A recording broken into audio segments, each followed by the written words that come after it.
Good evening, everyone. My name is Juan Acosta, and I'd like to welcome you to tonight's college admission workshop on affording college. We're happy that you're able to join us this evening for some great information, and I'm going to go ahead and hand it off to my colleagues, let them introduce themselves, and then we'll take it from there. So I will pass it on to y'all. Great. Thank you, Mr. Acosta, for that introduction. We are today talking about affording college, but the conversation is not just geared towards 12th graders. But there's a lot that we want to cover with you today, and we're excited for it. I'm Jay McCann. I am at Westminster Schools in Atlanta, Georgia. And Kimberly, do you want to introduce yourself? Hi, good evening, everyone. My name is Kimberly Brown. I am a school counselor in Greenville, South Carolina, and glad to be here for the SACAC webinar. Awesome. So before we got too far, I don't know how many are on this already, but we can jump in. And we thought it would be fun to just start off with kind of a lay of the land and see what information you already know. And so if you haven't ever done a quizzes before, we'd love for you to join, because we're going to go ahead and just do a quiz to see what you already know about financial aid. So go to join.quizzes.com and enter this game code, and we'll be able to track you from there and see how. It's a short quiz, and there's unfortunately there's no punishment, there's no grade with this and associated. So we really, it's just supposed to be a fun kind of icebreaker to get you warmed up to the whole idea. So, and you can also go from joinmyquiz.com in case you're wondering. So if you're on a phone, you can do it from any place. So, all right. Let's give it a second, see who's able to join. I'll try and do it from my phone just in case there's any problems.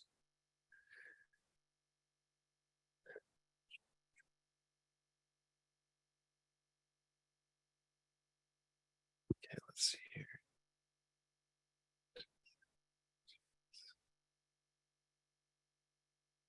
Oh yeah, you got to come up with a good name or something. Okay. Got a few of you here ready to go. Yeah, I'll give it another second.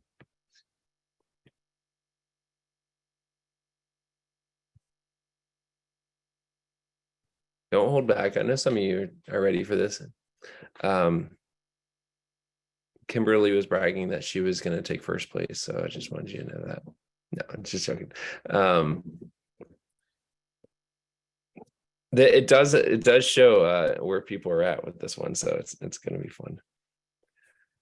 And if I think a lot of people are familiar with Kahoots, and that one is a similar way where your response time is also played into it. So keep that in mind. All right, we're going to go ahead and just get started with this small group of you, and here we go.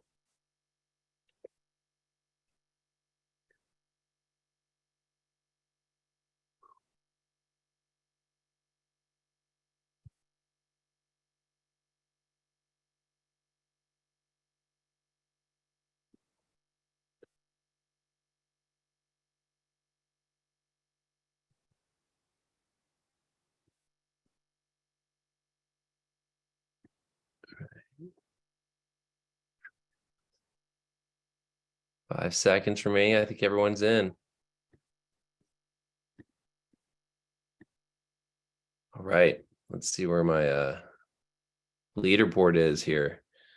I don't know if you're able to see it, but I'll actually change the screen so you can see it.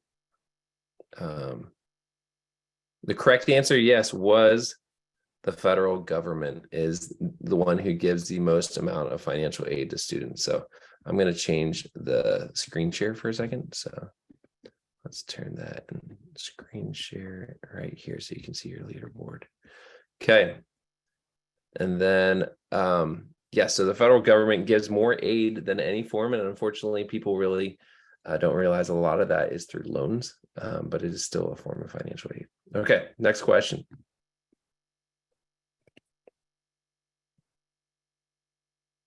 There you go.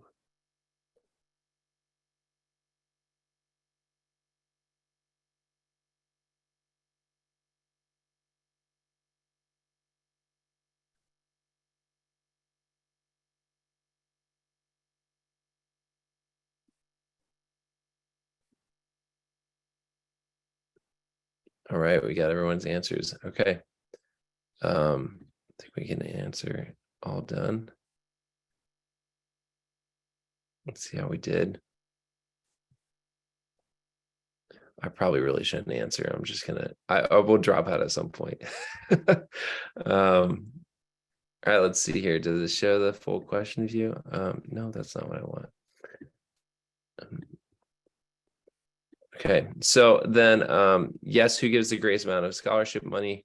It is colleges and universities. So if you're looking for scholarships, and that's something that Kimberly will actually touch on a little bit later, is colleges and universities will give substantially more than businesses when you're talking about distribution among many. So, all right.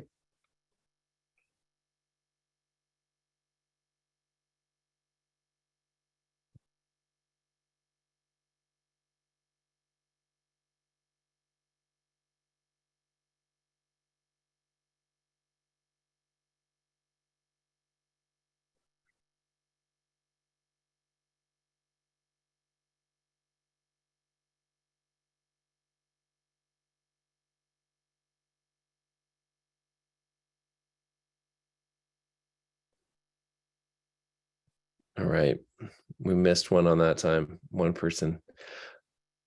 All right, let's see the leaderboard. Oh, Megan's doing great. Good work.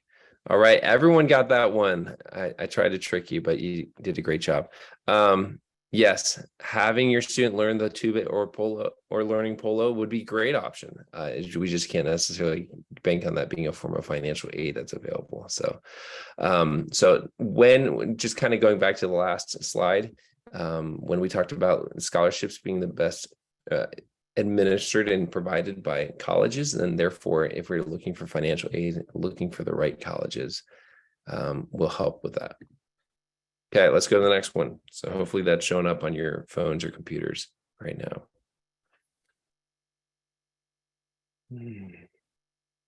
Oh, people are jumping in here.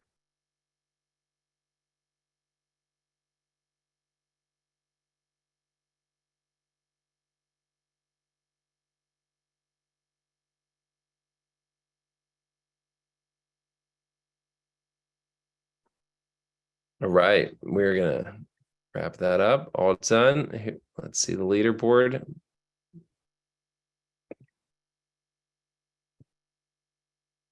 Megan, there's no fooling you or Maria. You all are cleaning up around here. So yes, none of you got that incorrect either. Okay, so everyone knows what the FAFSA is. So there's some comfortable people in the conversation around financial aid joining us tonight, right?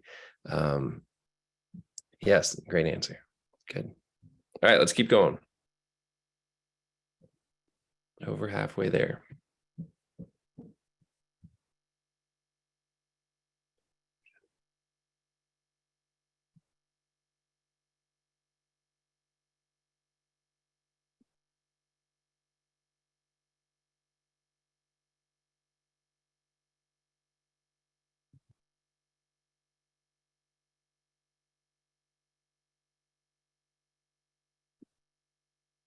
Tater's feeling it. Okay. Yeah, this one's a little tricky. Who has the primary responsibility for funding the student's education? Megan and Maria are still cleaning up on top. And actually, everyone felt really good about that. And this is actually, it's getting back to the way that federal methodology plays into when they consider how much money is given out, is they still feel like the family is the primary source of funding for a family's education. So there are other ways that students receive funding, no question about it, but it's after considering the family's financial position to be able to pay. And some colleges will not be able to help all students in terms of covering the gap of what it costs to attend. So, but the state where you have home residency, I think that's actually a pretty good one too, but we've not seen it play out that way. Okay. Before college acceptance, what's the most reliable way of knowing a college's price to attend?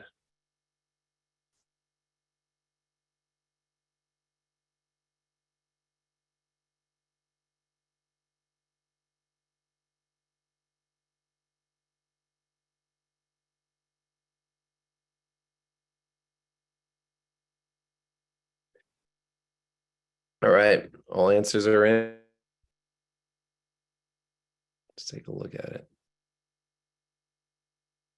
You know, we are actually gonna, Megan and Maria, your prize is gonna be, you're actually gonna be on our panel with us, and you're just gonna go ahead and present. So just be ready. We're moving you up.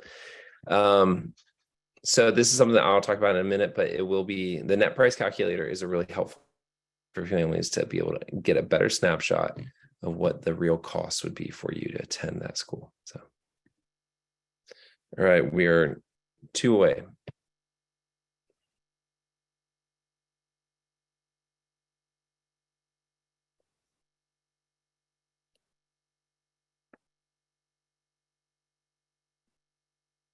Problem is with these webinars, we can't see people looking up the answers on Google. So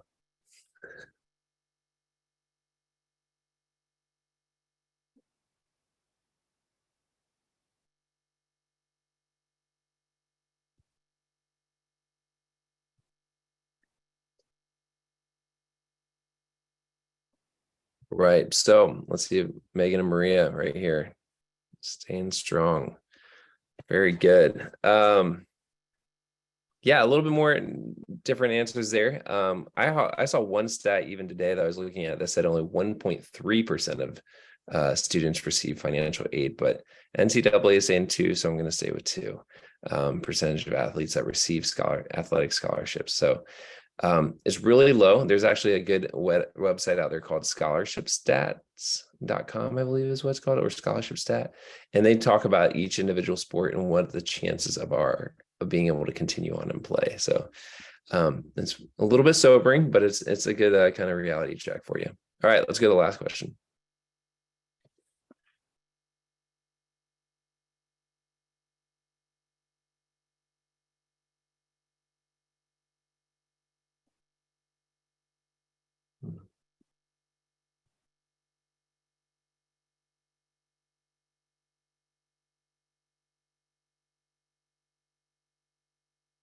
Megan's feeling confident. She's already got her answer in. We're waiting on Maria. She feeling it? Oh, she's in. Lucy and Nancy, what you got?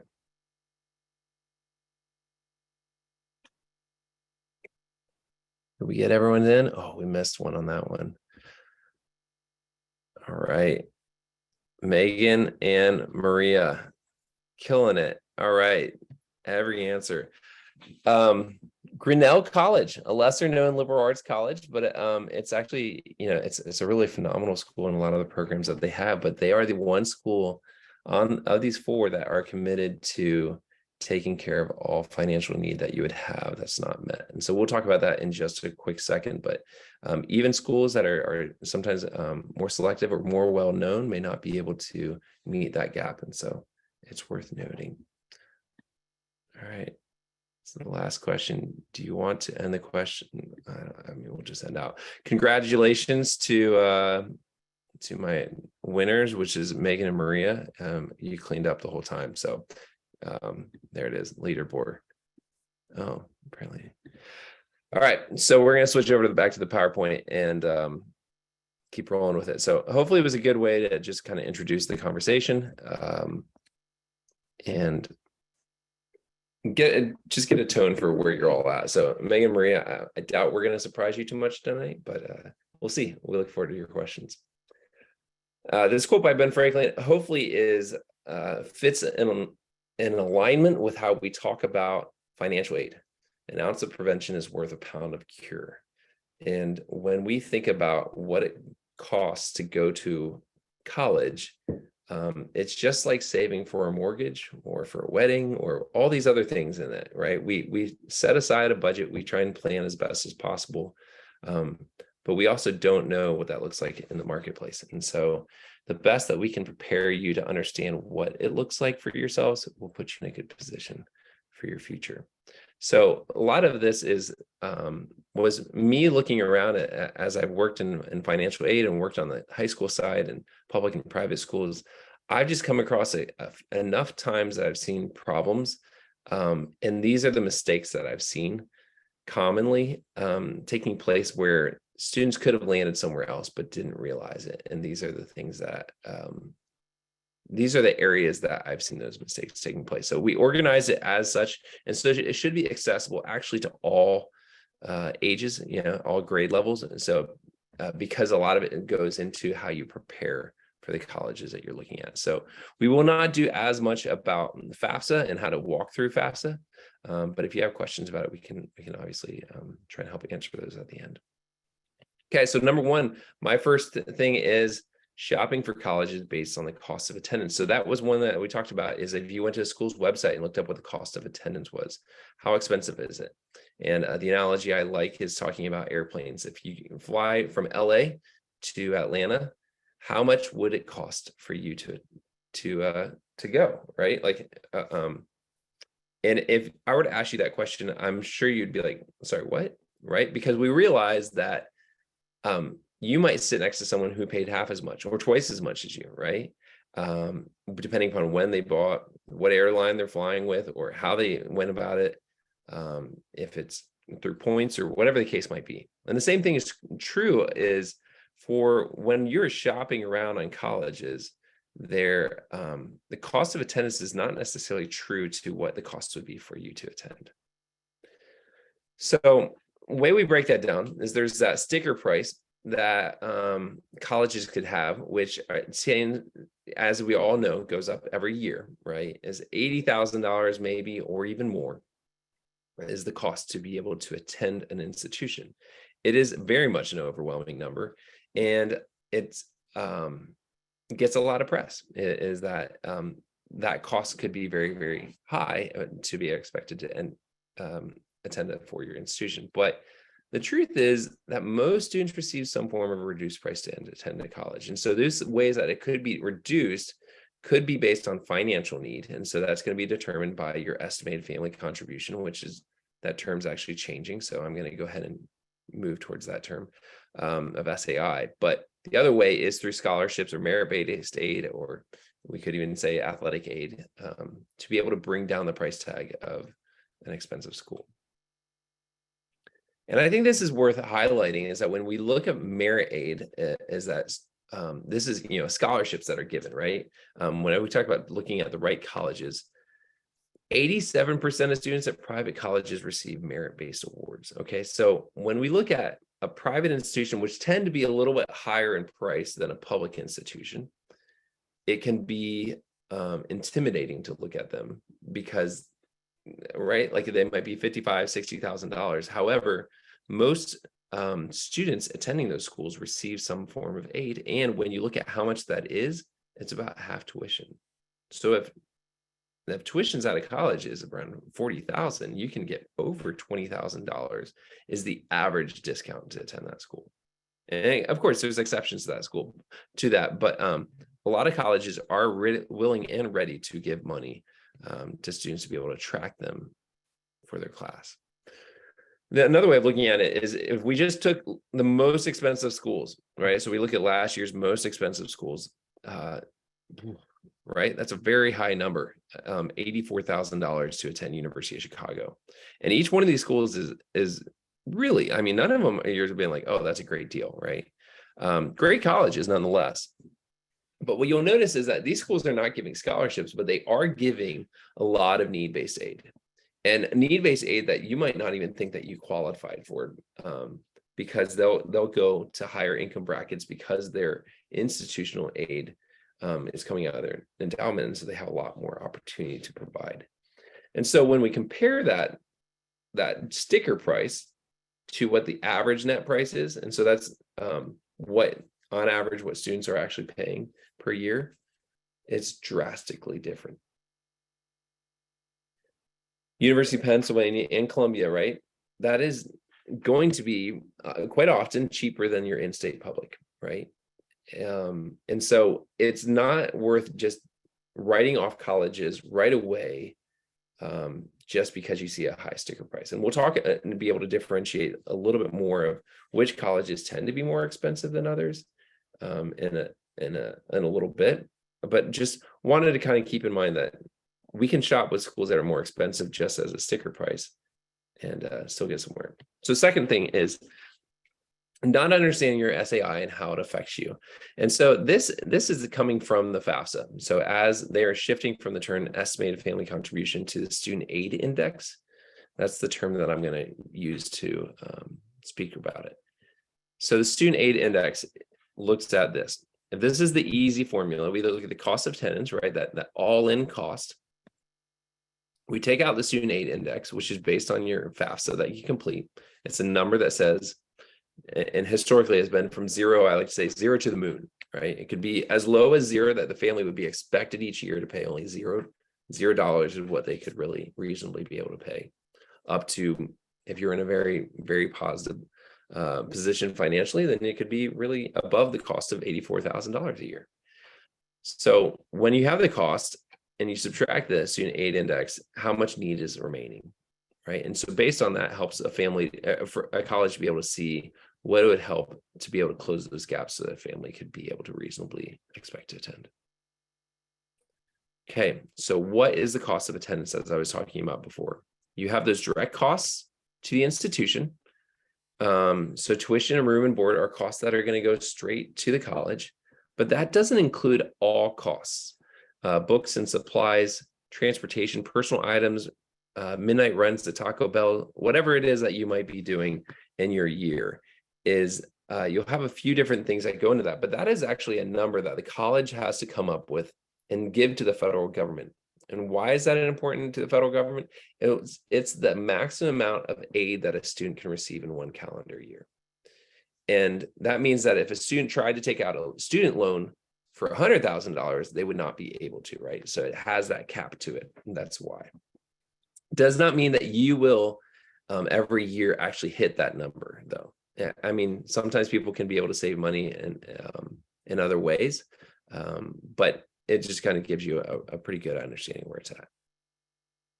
Second is the student aid index, as we talk about the equation. And as I mentioned earlier, that is computed based on the FAFSA that you will do. And that's the federal methodology that they determine for you to be able to receive things such as the Pell Grant or any subsidized loans, which is also a need-based form of aid, or the SEOG grant.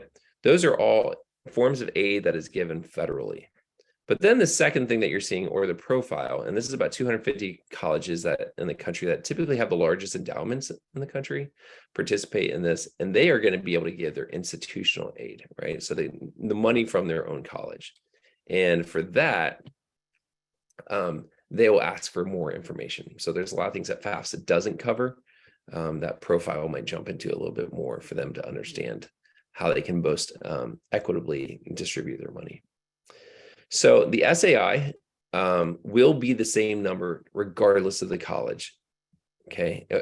At least for the FAFSA, right? If you're doing the profile, it could adjust a little bit. But the FAFSA number, after you complete the FAFSA, regardless of which college you send to, it's going to be the same. And I think that's worth noting for when we think about the equation. The cost of attendance minus that SAI, which is going to be consistent, will show us what your financial need will be. When we look at what they're asking on the FAFSA or even on the profile, is the number one thing they're going to look at is the parent's income. It is the most predictive thing for understanding where your ability to pay would be coming from. Assets are considered, but you'll find that if you have the difference between a student asset and a parent asset, parent assets are only about 5.6% of that amount is going to be considered into your equation. So if you have $100,000, it's only $5,600 are actually added to your SAI.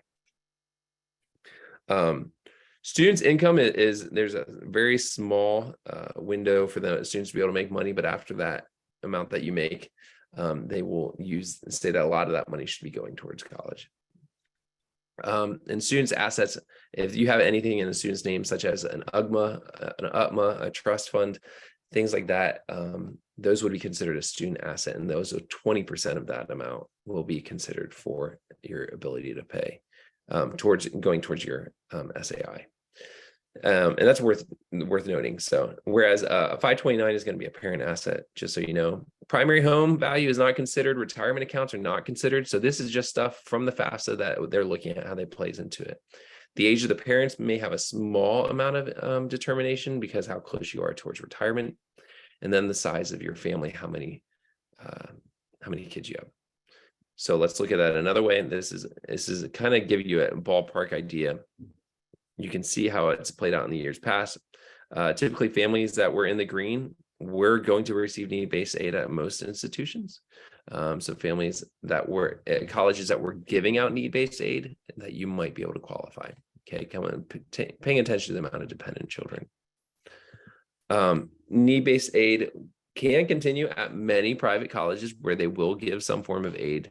And then if you're jumping into this orange category for the adjusted gross income, then really you're only going to see that for the most schools with the largest endowments that are able to supply that. And that's why when we look at Columbia or Penn or some of the schools that have the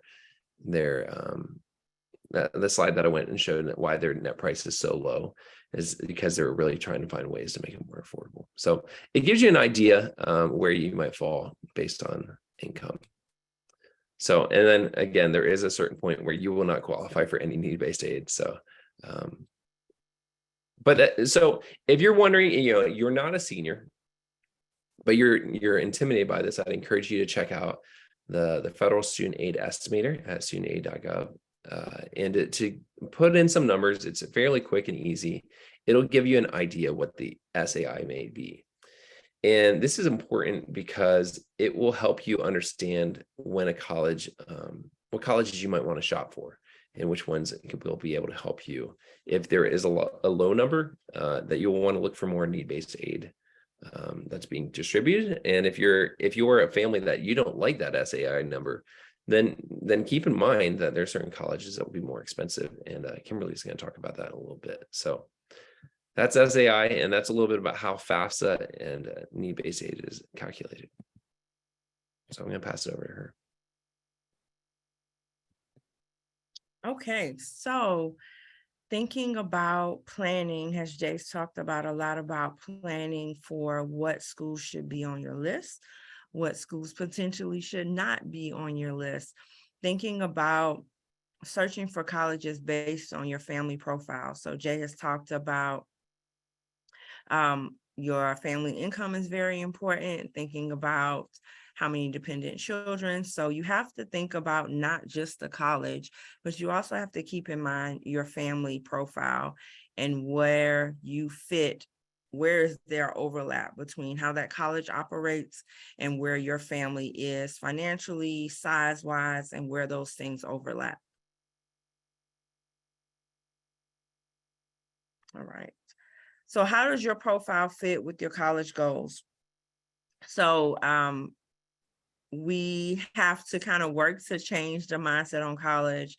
Like Jay says, it definitely has to be viewed like one of the biggest investments that you're going to make, like buying a home.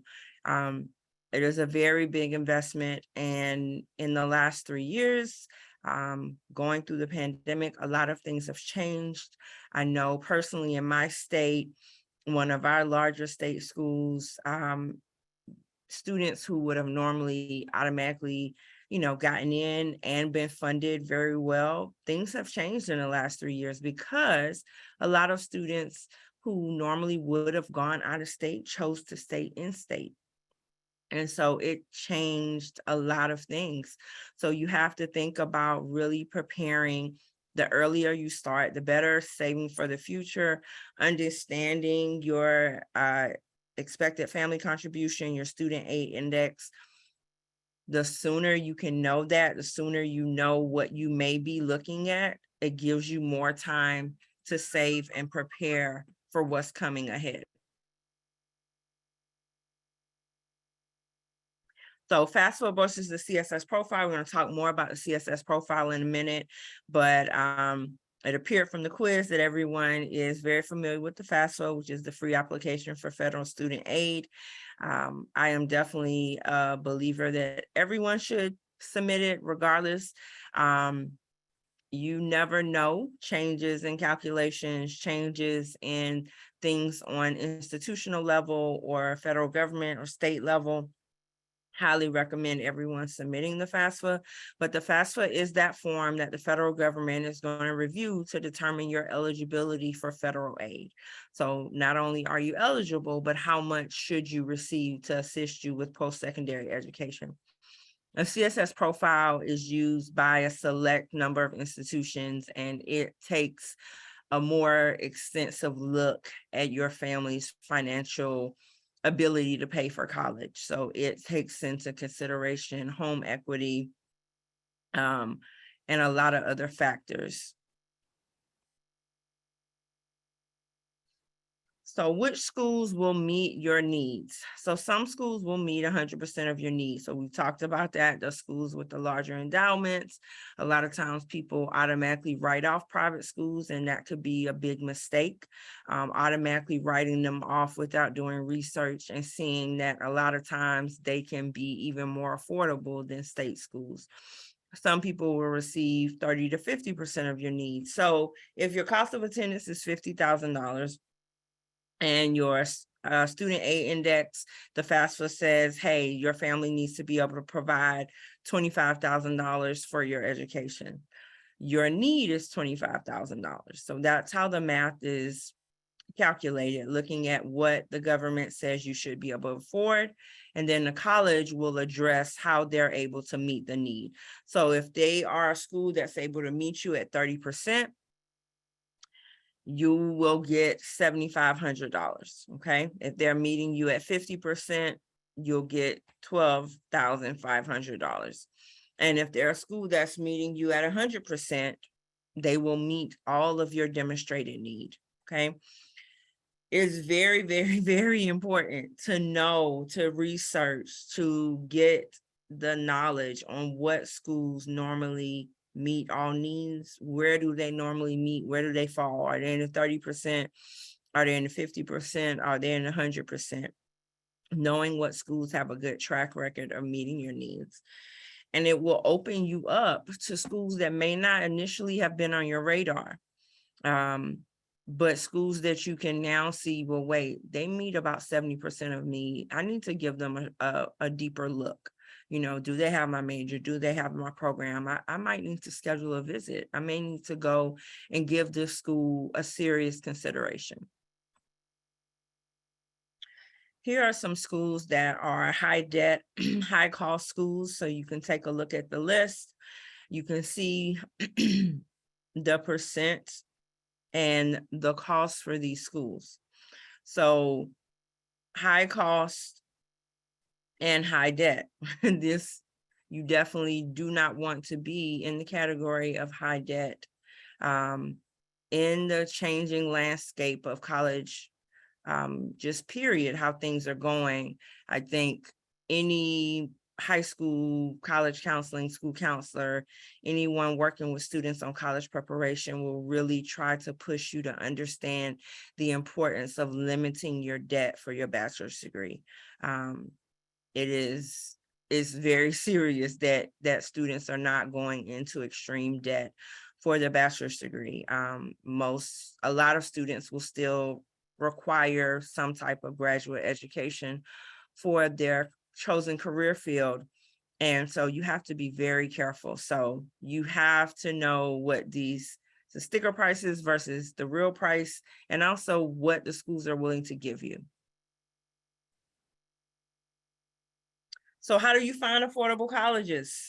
Okay, so those with financial need, if you have financial need, meaning you've submitted your FAFSA, or you've done the estimator, or you've done the FAFSA worksheet, you've had conversations with financial aid professionals, you know that your student, or the student knows, based on family income, based on family size, I'm going to have a demonstrated need. So if you have financial need and you meet the admission criteria of an extremely selective school, you could be looking at having 100%, 90, 80% of your need met, or having all of it met with no loans. There are absolutely institutions that do that. So 90% or more of unmet need, some of that could include loans. There's a website called the College Data website that you can look at to sort through schools and get that information. In-state institutions. So I know our attendees are from potentially 9 different states across our SACAC region, but in-state schools, students, working with students, trying to get them to understand that you have to look at home first. I'm a huge believer of looking at home.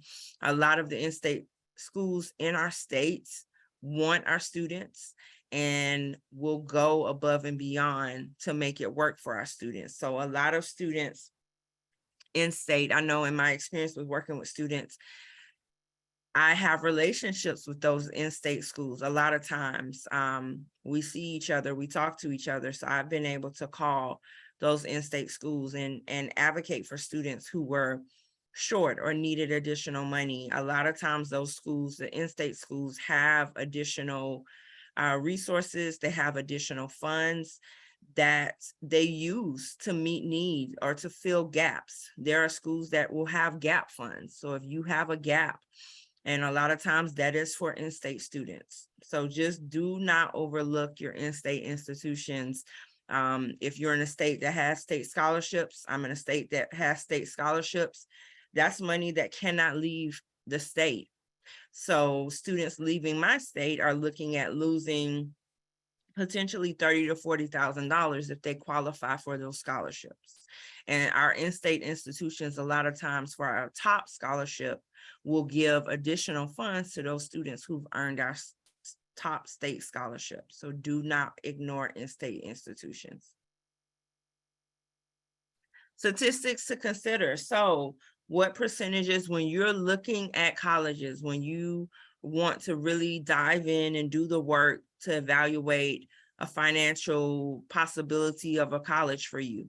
So think about what percentage of students that are there that have need, how many of them were offered aid, have full need been met? And these are questions sometimes that are available. Some institutions are very transparent, and this information may be directly on their website.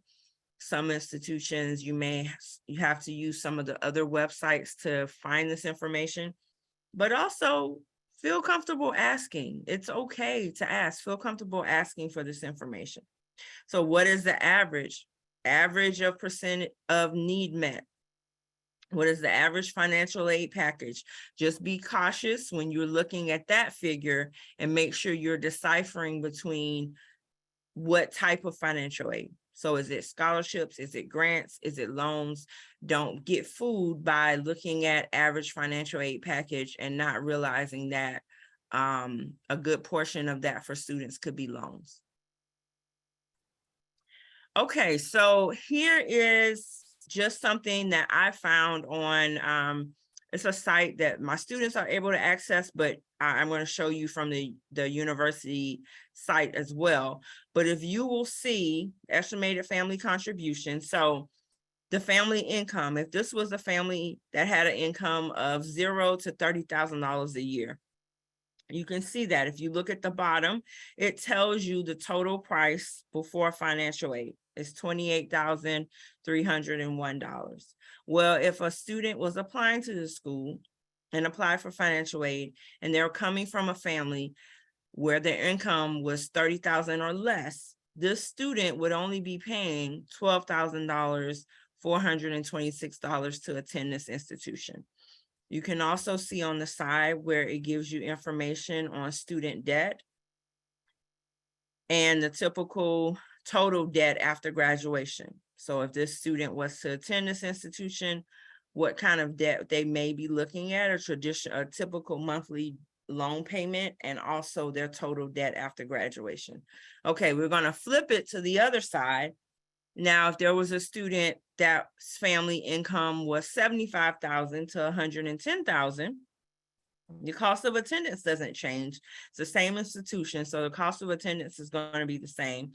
But look at what this student would be expected to pay.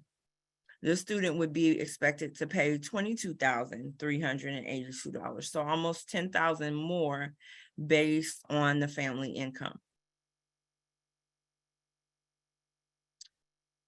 So again, getting on those websites, getting and finding the true information. So this tells you exactly what the costs are.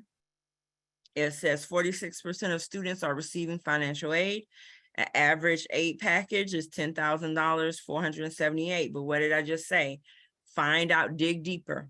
What does that average aid package consist of? How much of that average aid package is scholarships? The average net price, they give you that. And again, the net price calculator. Net price calculator is huge. Make sure you're using that to get a very close indication of what you would have to pay to go to certain institutions. And then this is, again, just another way to view it. So the net price by household income. So again, if that below 30,000, you'd be looking at 12,000, a little over 12,000. But if you are up 110,000 plus, you'd be looking at almost $25,000. And so also make sure you're paying attention to in-state and out-of-state tuition. If you're a younger student, that may be a new term to you, but just know that if it's not a private school, if it's a public school, which means that they receive funds from their state government. So there are price differences. If you are attending, if you are a Georgia resident, but you want to attend college in South Carolina, and it is a public college in South Carolina, your price will be more. So you can see the in-state tuition, a little over $12,000. The out-of-state tuition is over $33,000. So huge, huge difference. And again, getting detailed information on financial aid. Just don't fall for that average package number. Get detailed information. So what financial aid, grants, loans, scholarship, work study, all of those things. On this site, I was able to actually find the distribution details. So what is the percent of students receiving financial aid? Freshmen with need and receive financial aid. So there were 39% of their freshmen who had a need that received financial aid. Percentage of need met, 72%. These are the figures that you want to identify for the schools you're interested in. Again, the average award package, need-based scholarship, need-based loan amount. So this is that breakdown I was talking about. Don't just fall for the 10,000. How is that 10,000 broken down? And then again, very important, what is the debt at graduation? What is the average debt at graduation for students attending this college? And just be very careful, again, to be very careful about going into debt, period, honestly, for your bachelor's, but definitely extreme amounts of debt for a bachelor's degree. Please be very cautious about that. And then again, so those thinking about affording college, for those who have no need or minimum need, you have to be very smart about your list. So if you know going into this based on family situation, family income, you're not going to have a great amount of need when it comes to financial aid. So avoid schools that are in big cities, that are on the coast, that have a lot of prestige. These schools, just honestly, they are not going to be able to provide a lot of assistance to you if you don't have a great need-based, if it's not going to be a need-based need for you. Consider in-state institutions. We've said that multiple times, but it is very true. Or if you are interested in a major, but it is not offered in your state, you may be aware of this. If not, there is a program called the Academic Comment Market. And so if you are interested in a major, say, for example, interior design, but your state does not offer an interior design major, there are states that have agreements where you can attend a college in another state that has that degree and attend that college at the in-state tuition rate for whatever their in-state students are. So amazing way to save money for going out of state. Merit-based scholarships. So if you are a student who you already know, I'm not going to have a lot of need, a lot of your potential funding is going to be reliant on merit-based scholarships. So those still rely on test scores, believe it or not. A lot of places, they rely on the rigor, your coursework, your community service, overall, what sets you apart as a high school student. So merit-based scholarships. Not planning as a student to receive scholarships. So what have you done to prepare yourself to receive scholarships? So what colleges want to give you money? What is it about your family, you as a student, the college? Where do those things overlap? And I really tell students to think about, you are not just like begging a college to accept you. Please don't walk around with that mindset. Yes, you want to present yourself in a way that where the college will absolutely grant you an offer of acceptance and that money will be available for you, but do not feel like you're begging a college to accept you. What are you bringing?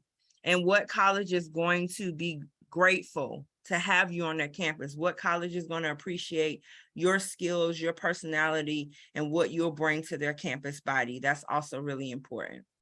So what does your profile fit with the admitted students? So again, rigor, GPA, activities, test scores, all of these things still matter.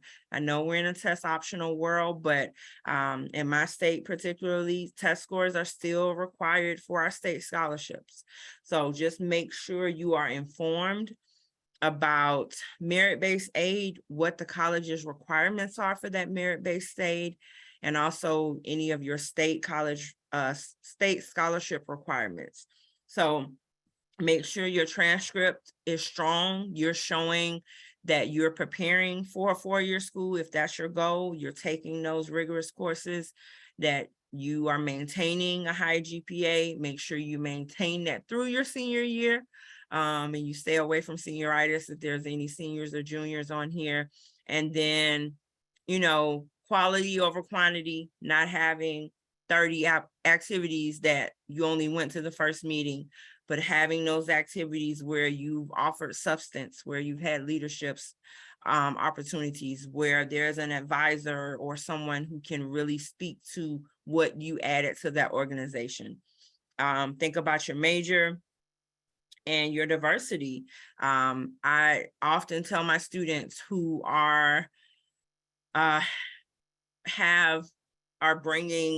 would bring a diverse background to a college. Don't downplay that. If you're a first generation student on here, do not downplay that. There is money available for you. There are programs available for you. Don't ever be shy about saying, I'm a first generation college student. If you have ethnic, backgrounds, do not shy away from that. Do not hide that on your applications. There is funding and money available to help you that could help you attend the college of your choice.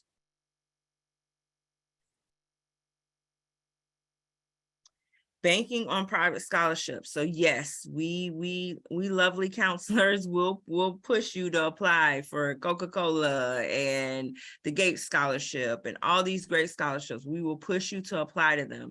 And yes, students will receive them, but we're going to take a look at how much money is there actually to get from that to help you with your college education.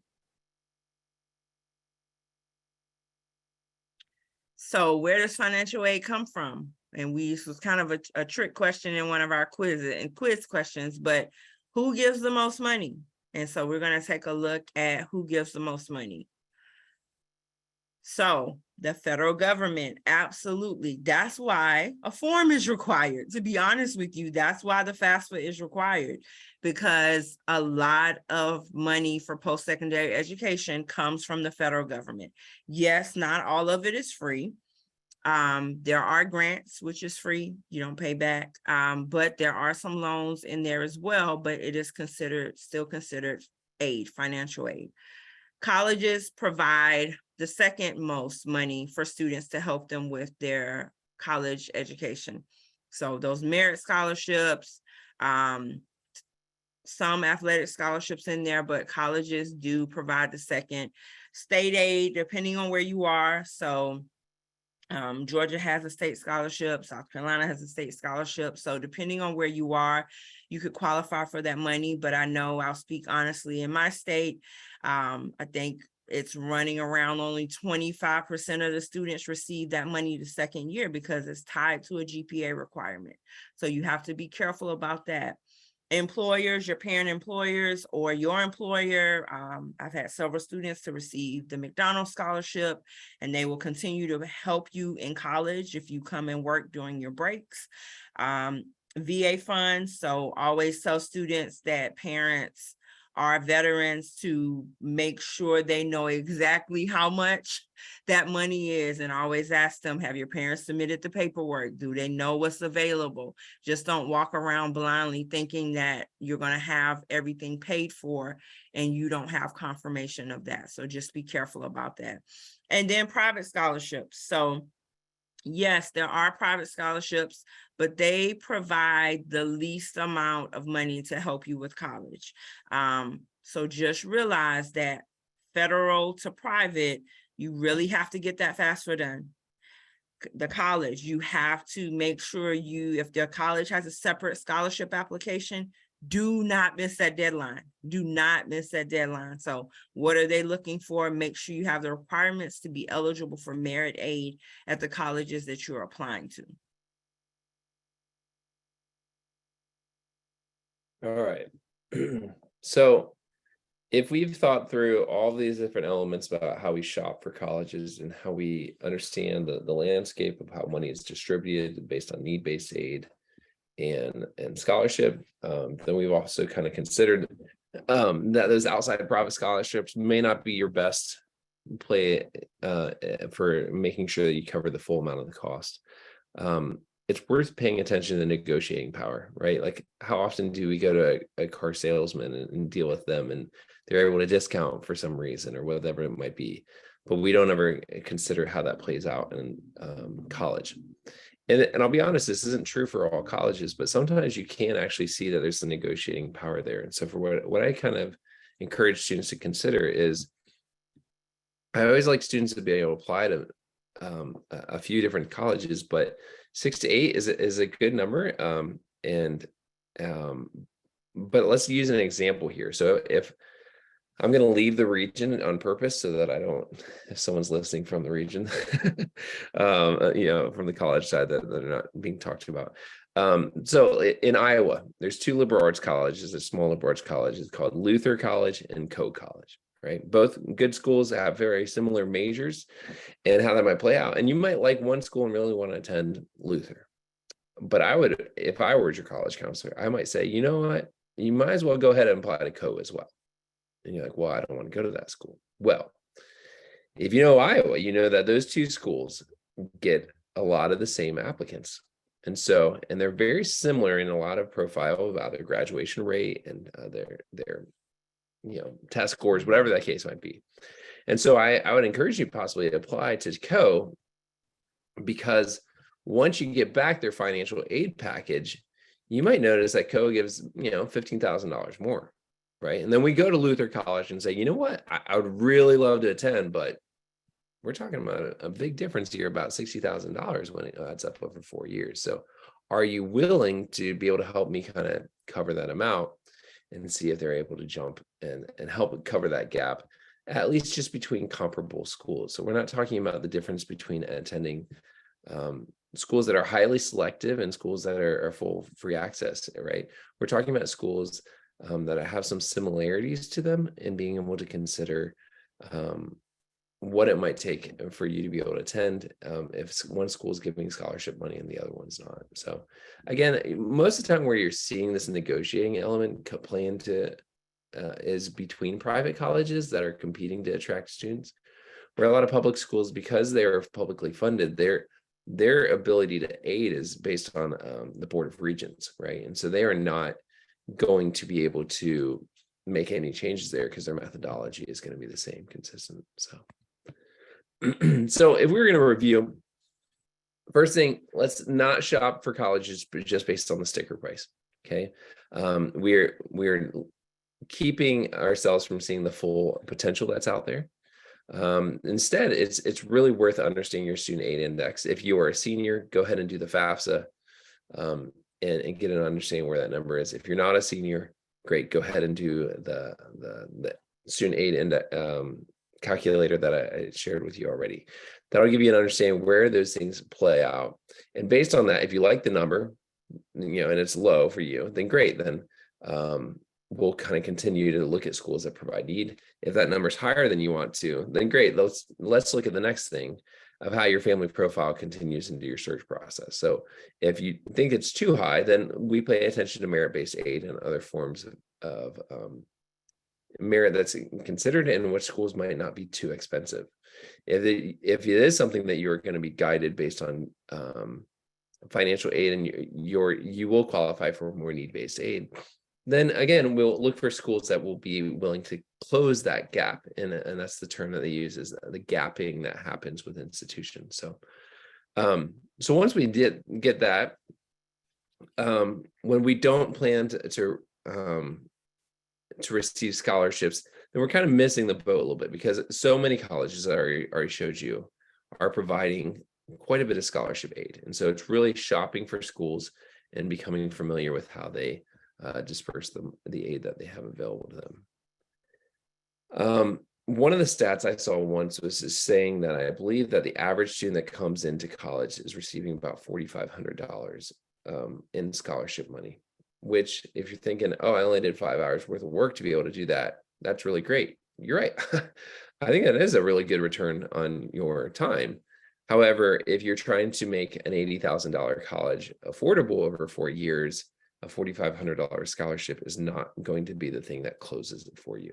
Again, go back to, looking at schools based on your family profile. And then the last is, in the second semester of your senior year, being able to see how the colleges that you applied to, how that might lead to you landing in a place that you'd actually be really happy and comfortable with, because you're looking at the schools that are comparable to it and seeing what aid packages they might have as well. So those are 6 ways to dive into this conversation about financial aid, regardless of what grade you are in, and become a little bit more comfortable with it. So at this time, my finger here on the screen is pointing towards Kimberly. So what questions do you have?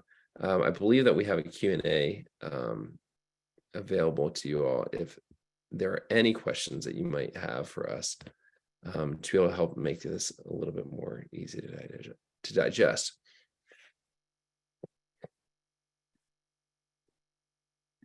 Sounds like everyone is feeling really good.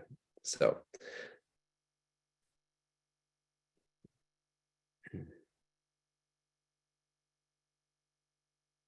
okay, I'll give it just another minute or so, but I will want to thank you all for joining us, and thank you, Kimberly, as well, for presenting with me.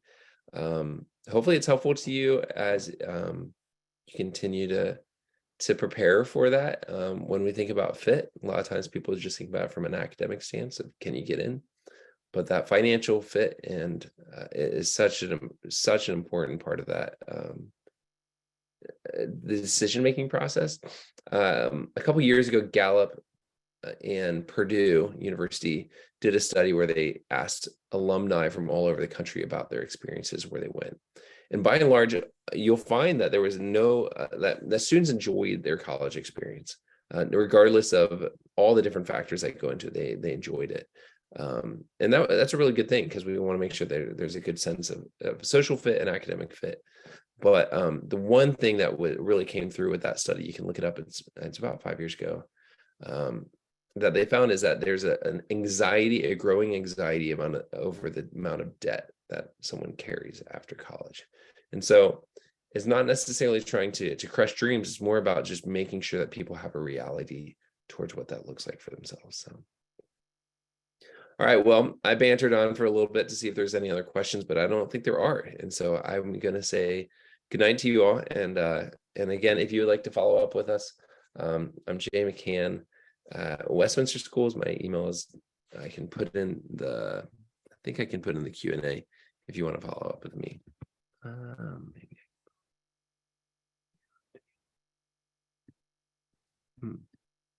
I'm gonna do to everyone here. Yep.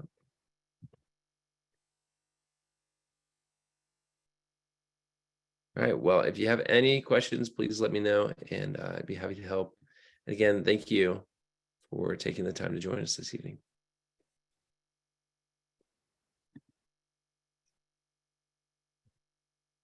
All right. Thank you all. Have a good night.